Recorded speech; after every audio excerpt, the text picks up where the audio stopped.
আঁতৰি দিয়ক সেইবোৰ সম্পৰ্কৰ পৰা যিটো সম্পৰ্কত আপুনি বাৰে বাৰে মৰম আৰু সময়ৰ ভিক্ষা কৰিব লাগে। ৰং যোৱা কাপোৰ আৰু ৰং সলোৱা মানুহ এই দুয়োটাই মূল্যহীন। যিমান সোনকালে পাৰে আঁতৰাই পেলোৱাই ভাল। কৰ্ম আৰু ধৰ্ম মনোযোগেৰে কৰা উচিত। কৰ্মত অভিশাপ আৰু ধৰ্মত আশীৰ্বাদ। দুয়োটাই ফল দেৰিকৈ পায়, কিন্তু নিশ্চিত ৰূপত পায়। যিকোনো সম্পৰ্কৰ মাজত অলপ হ'লেও স্বাৰ্থ থাকিব লাগে।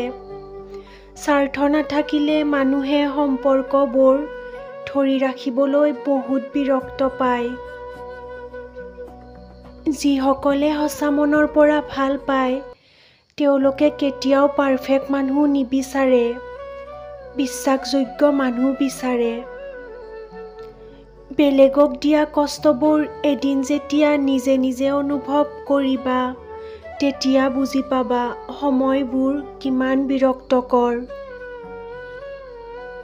প্ৰেমত কান্দে সেইজনে যাৰ অনুভৱবোৰ শুদ্ধ হয়, নহ'লে মতলবী সম্পৰ্ক ৰখাবোৰৰ না চকুত লাজ থাকে না চকু পানী। কাৰোবাক প্ৰতিশ্ৰুতি দিয়াটো একেবাৰেই সহজ, কিন্তু সেই প্ৰতিশ্ৰুতি ধৰি ৰখাটোহে আটাইতকৈ ডাঙৰ কথা।